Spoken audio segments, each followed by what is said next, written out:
Alors, puisque je dois absolument me présenter, j'ai de la difficulté à le faire parce que je ne sais pas très bien qui je suis. Je sais que je m'appelle Rita El-Khiyat. Je suis une personne totalement en devenir.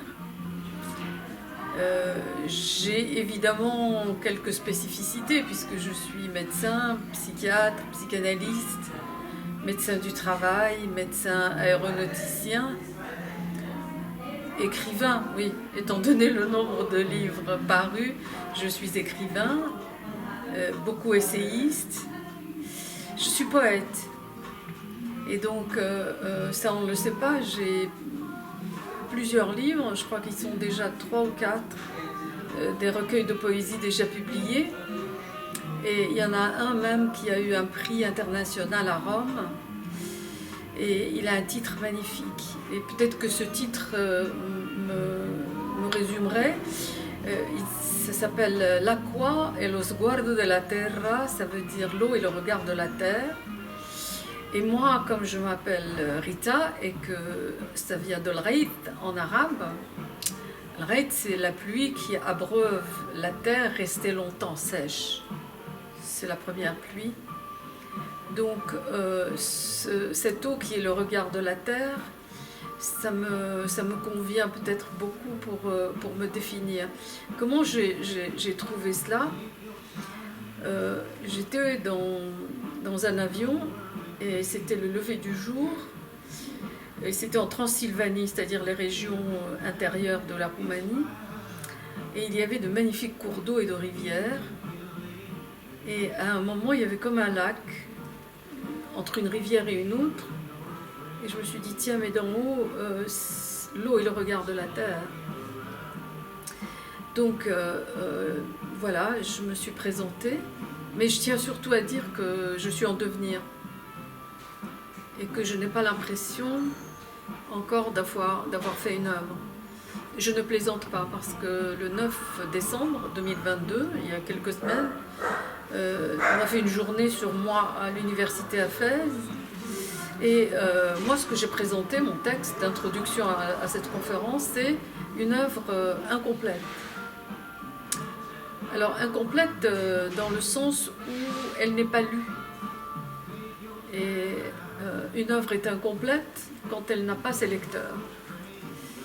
Et donc, comme je n'ai pas beaucoup le temps de faire vivre mes livres, parce que j'en ai pas très envie, parce qu'en fait, ce qui m'intéresse, c'est le livre suivant que je suis en train d'écrire. Donc, je suis assez peu connue, mais ça me dérange pas, c'est pas mon problème. Ce qui est mon problème, c'est que les idées qu'il y a dans les livres ne soient pas dispersées.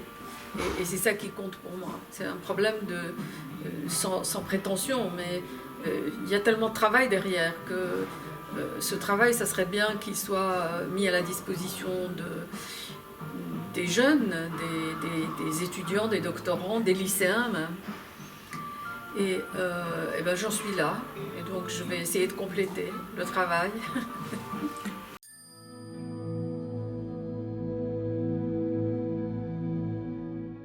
C'est un très long parcours. C'est un très long parcours. Moi, je suis une ancienne violentée. Je suis toujours violentée d'ailleurs, ne serait-ce que par la marche de l'humanité actuelle. Ça me violente beaucoup parce que cette marche est une marche forcée, une marche capitaliste odieuse. Et donc, les violences, j'ai connu d'autres types, j'ai souffert d'autres types de violences, notamment celle d'être une orpheline en société musulmane. Et ça, c'est terrifiant, surtout pour une fille. Elle devient rien, puisque le patriarcat est organisé sur la protection paternelle et celle des ancêtres. Donc, quand nous devenons orphelins, nous devenons rien. Ou quand nous ne sommes pas avec cette force protectrice qu'est le père. Et donc, là, je suis très émue. J'ai quasiment perdu le fil. Donc, je retourne sur les violences traditionnelles. Alors, malheureusement, quand on dit traditionnel, on switch tout de suite vers les sociétés traditionnelles. C'est pas mon propos. Traditionnel, c'est la tradition. La violence contre les femmes est dans la tradition.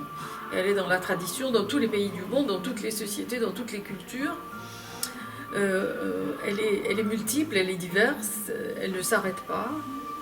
Et on lutte pourtant contre elle, mais on lutte avec des armes inégales parce que la violence, malheureusement, dans le monde moderne, est terrifiante.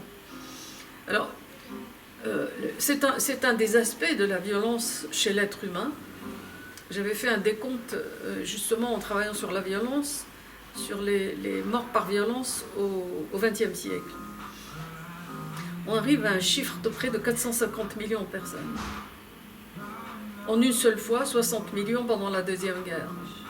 Et puis les guerres coloniales, et puis les guerres d'indépendance, puis les guerres intestines. Et puis, par exemple, un jour, j'apprends qu'il y a eu 400 000 tués à Madagascar. Alors donc, dans le Rwanda, 1 million de morts en 4 mois. Et je voyais à la télévision, et je voyais les corps de femmes qu'on jetait dans les fosses communes. Et je suis saisie par une image jusqu'à aujourd'hui. C'est une femme très grande de taille, qui est habillée de rouge. Et donc en la jetant, le vêtement a commencé à être comme une aile. Et dans toutes ces morts, évidemment, il y a les victimes collatérales, que sont les femmes et les enfants, dans toutes ces violences. Et donc, la violence est un état aujourd'hui qui règne dans le monde, parce que le progrès réalisé par la médecine, les progrès réalisés par la science, le niveau de propension à accéder à l'art, à tout cela, n'a pas du tout amélioré l'état humain sur la Terre. Et les gens fabriquent des armes, mais à gogo. Mais cette industrie de l'armement, elle est dramatique. Parce que les armes, il faut les utiliser. Et donc il faut créer les conditions de l'utilisation. Et donc il faut multiplier la violence. Et on recommence dans les cercles vicieux.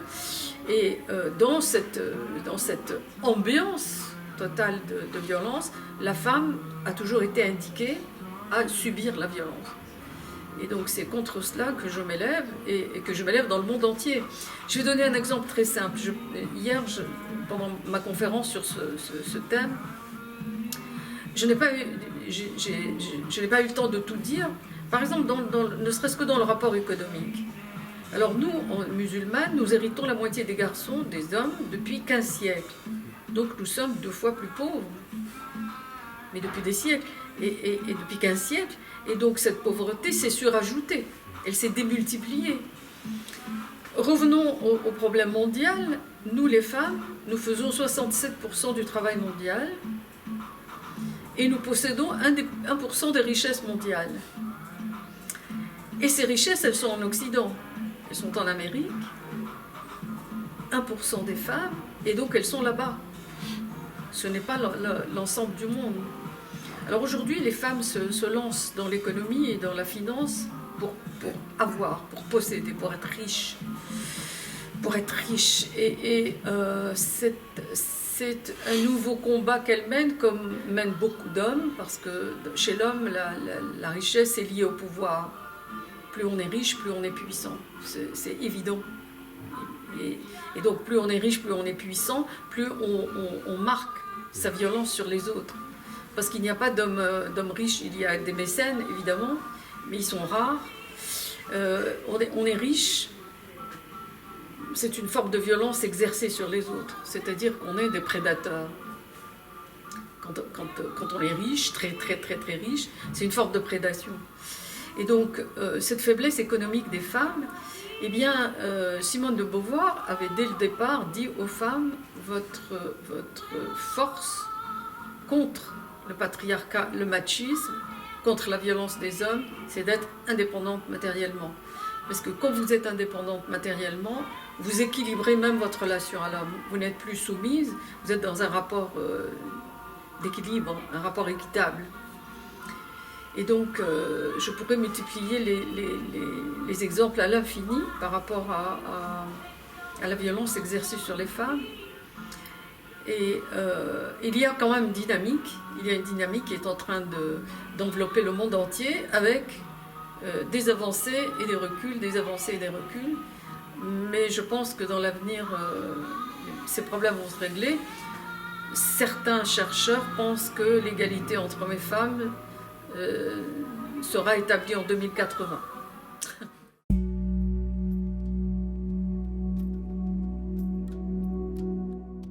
Alors, les filles de Shahrazad, qui viennent de paraître il y a 15 jours exactement, on a de la chance de l'avoir eu à Perpignan, je suis contente. Donc c'est un travail, un essai sur les femmes arabes,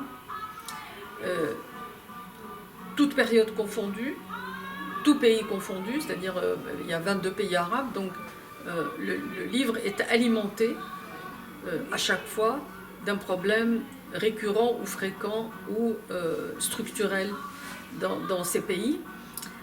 Ce qui est triste à dire, c'est que ces filles de Shahrazad, et pourquoi les filles de Shahrazad? Parce que moi je veux détruire le personnage de Shahrazad, cette femme qui se sacrifie pour toutes les autres filles, pour qu'elles ne soient pas tuées.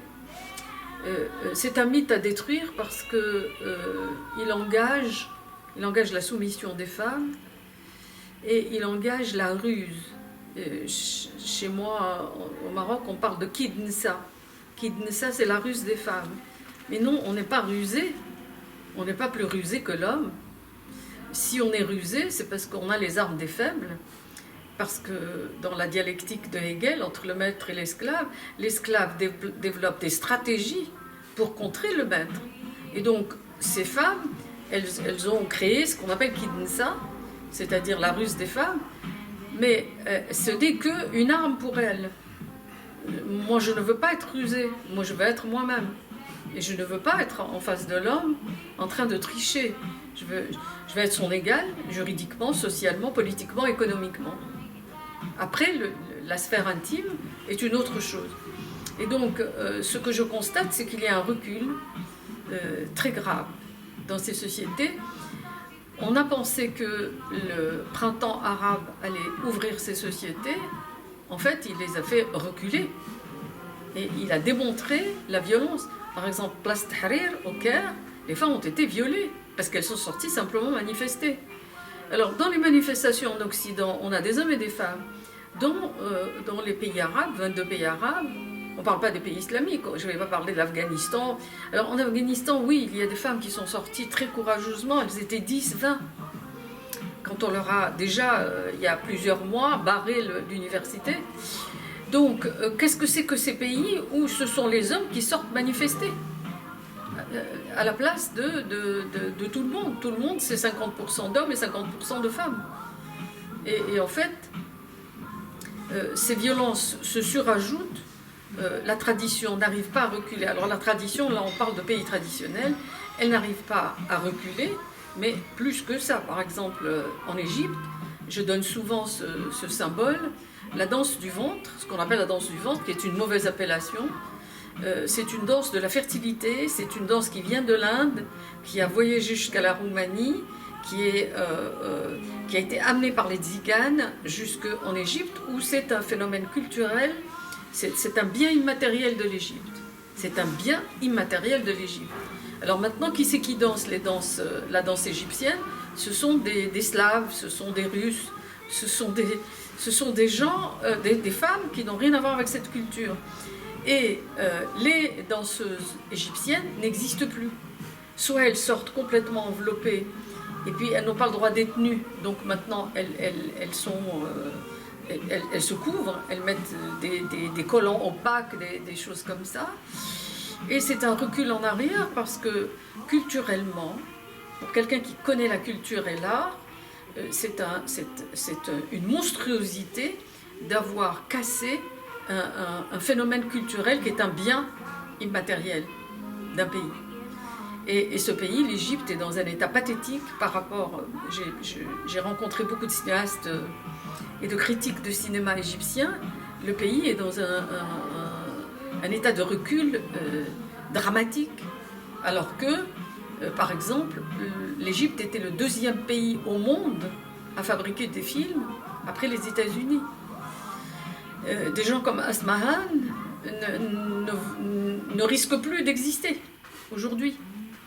C'est une femme extrêmement belle, extrêmement libre, une princesse de surcroît, une espèce d'individu qui occupait une place phénoménale dans cette société. Aujourd'hui, les actrices sont ternes, elles sont pas belles, elles sont ternes, elles sont comme castrées dans la capacité justement de cette sortie de soi-même quand on joue.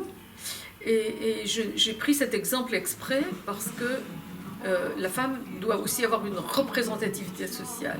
Elle doit oser montrer son corps. Elle ne doit pas le cacher. Elle a un corps comme le corps de l'homme et les deux corps sont respectables. Et l'obliger à cacher son corps, c'est une violence. Parce que moi, je vois les femmes enveloppées de noir quand il fait 50 degrés, avec les voiles et tout ça, je me dis, mais... je suis très sensible à la chaleur par ailleurs, je me dis, mais comment font-elles? Comment font-elles? Et donc, c'est des violences acceptées, et je crois qu'il faut une révolution culturelle dans le monde arabe. Et les explications qui sont dans Les filles de Shahrazad, si on lit vraiment le livre et jusqu'au bout, et en profondeur, parce que, évidemment, je ne me contente pas uniquement de la sphère arabe. J'invoque beaucoup les féministes et les penseurs du féminin occidental, notamment l'actuelle grande philosophe Judith Butler des États-Unis. Et donc, il y a la ressource pour que quelque chose dans l'esprit de la personne qui va le lire puisse entraîner une pensée différente et que cette pensée diffuse. Et qu'à ce moment-là, nos sociétés vont changer quand la femme va être valorisée. Parce qu'on ne peut pas faire une société sans les femmes. On ne peut pas. Nos pays vont se faire avec les femmes ou ils ne vont pas se faire. Et pour l'instant, ils sont assez mal structurés.